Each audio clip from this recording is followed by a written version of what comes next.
the internet of value at Ripple, we're thinking much bigger than just cross-border payments. It's kind of like Amazon with rare books in the early days, just this market happens to be a $10 trillion market. We are at a historic turning point. Said in the past that you are doing for money what email did for communication. Moving the whole revolution forward. There's trillions of dollars parked around the world. XRP. Is there a possibility that Ripple could take over SWIFT one day? But there's so much progress that's yet to occur. Just backing up, if global financial assets are approximately 220 trillion, right? Crypto is approximately 2 trillion.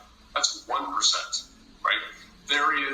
It is so small what crypto is today in the context of what it could become, right? Welcome back, ladies and gentlemen, to an episode of Turf Hours Crypto. Let's get right in today's video. BlackRock will not be holding on to XRP because they don't need to. Ladies and gentlemen, welcome back to another video. I can't believe the events that are taking place in the world right now.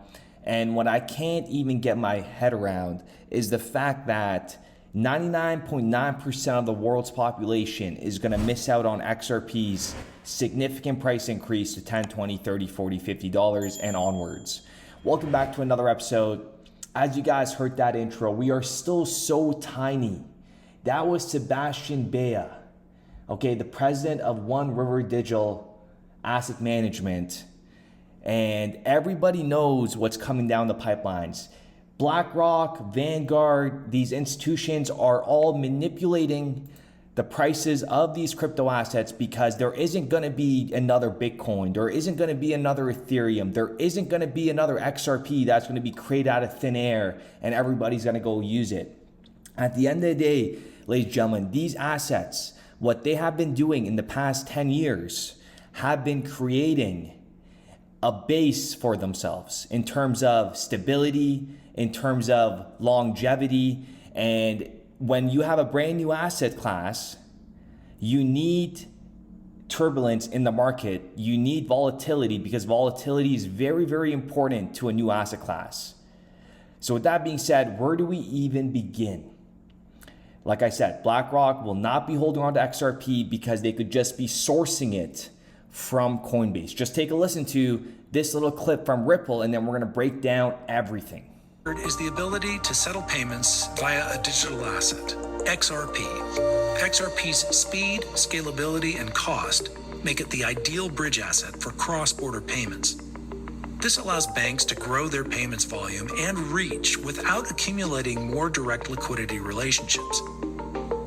With XRP's trading volume at higher daily average than most exotic currencies, it makes it an ideal bridge asset for payments into exotic corridors. With this liquidity arrangement, each bank either holds XRP directly or leverages an exchange to source XRP. This serves as an on-demand, fungible liquidity pool that can be used for payments. And Larry Fink knows what's coming down the pipelines, folks. You really can't underestimate what these guys try to act like they don't know. Because if we go back to 2017, I remember when this article came out, BlackRock CEO Larry Fink calls Bitcoin an index of money laundering. And then in 2021, they say BlackRock CEO says crypto may become a great asset class, but is no substitute for currency. Again, they still don't understand what's coming down the pipeline. XRP will be a neutral currency, a jurisdictionless. This is a very, very strong asset. Just take a listen to what David Schwartz says here. XRP is an efficient bridge between two assets, including stablecoins and CBDCs. It's neutral, it's jurisdictionless, it's censorship resistant. It doesn't have any central counterparty that you need to trust, so it can be used as a sort of universal bridge. And blockchains are what provide that level playing field so that banks and regulators can live in a multi-asset future without having to deal with hundreds of different APIs, hundreds of different controllers or different rule sets. XRP has it all. And BlackRock is indirectly going to be sourcing XRP through Coinbase. Coinbase, selected by BlackRock, provide Aladdin clients access to crypto trading and custody via Coinbase Prime. Competitors, you're probably wondering, what do you mean competitors? Matico, it's a custody solution, right? Again, we have custody at Coinbase, BlackRock working with them. That's why Ripple bought Matico. Things are going to get extremely massive, and everything we cover on this channel is going to become reality very, very soon, just like the MasterCard did. We called that 2 years ago. BlackRock ETF holds 384 million of shares in Bitcoin mining firms. Indirectly correlated with Bitcoin, they're doing as much as they can to be accumulating Bitcoin. We don't know the exact deal behind this. We don't know if they're getting a percentage of the, Bitcoins that are getting mined. They're hoarding, folks. These guys are buying. And I'm going to show you all of Coinbase's wallets. BlackRock Bitcoin ETF application refiled, naming Coinbase as surveillance sharing partner. What do you got to say? And if we go into the XRP scan, we know Coinbase is holding on to a lot of XRP, 40 million, 40 million, 39 million, 39 million. The list goes on and on. We even have 27 million, 27 million. And there's addresses right here. You see how this is all 10,000? Guess what? They're Coinbase. They're just not out here. As you guys could see, activated by Coinbase. Let's back out. We'll see all of them. That's just one proof, folks. These are all Coinbase in real time. I'll show you right now. When we scroll all the way down to the $10,000, see, they're all the same increments, right? They all have the same vision. They lock them up like this. Again, Coinbase. They have over 1 billion of XRP. And that is what BlackRock could be sourcing from Coinbase. Because Larry Fink knows. Just take a listen to what he said. He knows that a neutral bridge currency would be required, okay, to connect all these other settlements when it's all ready and, ready and to go. I don't think we need to create a new currency, but the technology to instantaneous calibrate all the currencies. I actually believe most of the companies are not going to be around. I still believe that. Anytime there's a new market, there's a lot of people that run into that market and try to show that they can solve a problem, they can deliver a customer need. I have said publicly before that I think 99% of all crypto probably goes to zero. But there is that 1% where I think that is focused on solving a real problem for real customers and is able to do that at scale.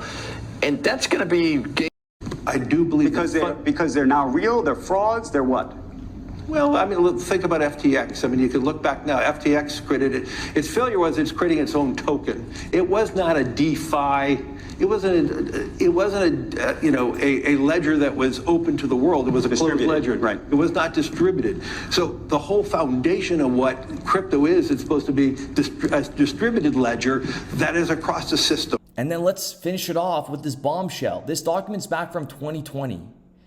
But we already know the BRICS nation, okay, this is on the BRICS website, BRICS Journal of Economics, on de-risking and de-dollarizing intra-BRICS trade via smart contracts. Wow, listen to this, okay? This is the PDF right here, and listen to what they say.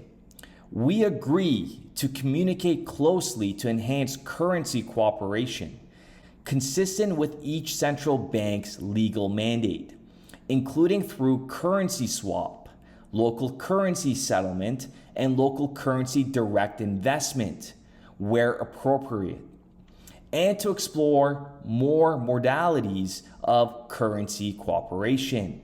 Wow, folks, this is so massive. I don't think you understand how big this currency swap, local currency settlement, this is huge. And they mentioned XRP in here. Funds needed to execute the contract can be temporarily pre-stored in a linked virtual escrow-like account associated with the contract to guarantee fund availability at the time of execution. And they go ahead and refer to the XRP ledger as an example. Once the contract execution date arrives and conditional fulfillment checks are completed, smart contracts self-execute and disperse associated payments to the contracting parties, automating execution and settlement, as well as eliminating contractual disputes and risks of non-fulfillment of obligations by counterparties. Folks, this is huge. This is going to be locked up. They're going to be doing transactions in the future where it doesn't execute right away, but they put dates on it, which means There's going to be, remember what that whole fundamental framework when they said corporations and banks can be holding on to XRP until they execute the trade. So they could be holding on to, for example, 1 billion XRP for next week's settlement that they're proposing. 100 billion XRP, there's a reason why it was all pre-mined from the get-go. Obviously, we know it's a deflationary asset. We know it's going to take years for XRP to basically burn all of its XRP. It's going to take over 100 years. But again, it still provides that scarcity. With that being said, ladies and gentlemen, I do appreciate every single one of you guys. Let me know what you guys think in the comments down below. And we will be back with another video. We are so early. I can't stress that enough. And to every single one of you guys that are holding, getting through, one day at a time, it sucks in terms of, we all want the market to go up and, become somewhat financially free. But we all need to come to an understanding, take a step back, and acknowledge the fact that, I'm going to say it again, this asset class is very new. Our mindset, our human mindsets have never seen anything like this. So patience has to be taught throughout our journey. Okay? Just like, remember back, I always say this, back in 1794, whenever the stock market was, operating, imagine we had the internet to advise people what's coming down the pipeline. But we didn't. Or even in the 1800s or in the 1900s or even the 2000s. We didn't have internet in the 2000s to let people know about the 2008 financial crisis. Like, we couldn't let people know. It was all the propaganda news that we were all watching. We were so brainwashed. And there are, majority of the world is still brainwashed. But this is a once in a lifetime opportunity. If you understand what you're holding, you got nothing to worry about. And to all the individuals, well, maybe one or two that leave negative comments, it sucks being an imbecile, but it is what it is. At the end of the day, you get to live with yourself, and I get to hear you once in the comments. With that being said, ladies and gentlemen, I do appreciate every single one of you guys, and we will be back with another video. We started building RippleNet with the thesis that crypto liquidity would eventually be able to support robust global payments, large payments. RippleNet was designed so that customers seeing the benefits of our fiat-based network could flip the switch to ODL once the market was mature enough. And this is exactly what's happening. Flip the switch.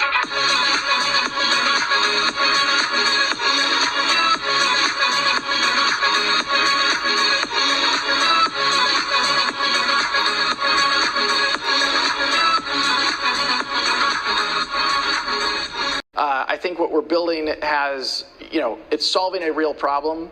And I think all of the tokens, my advice to anybody would be, understand the utility. If there's real utility and there's real value being delivered to a real customer, there will be value in the token.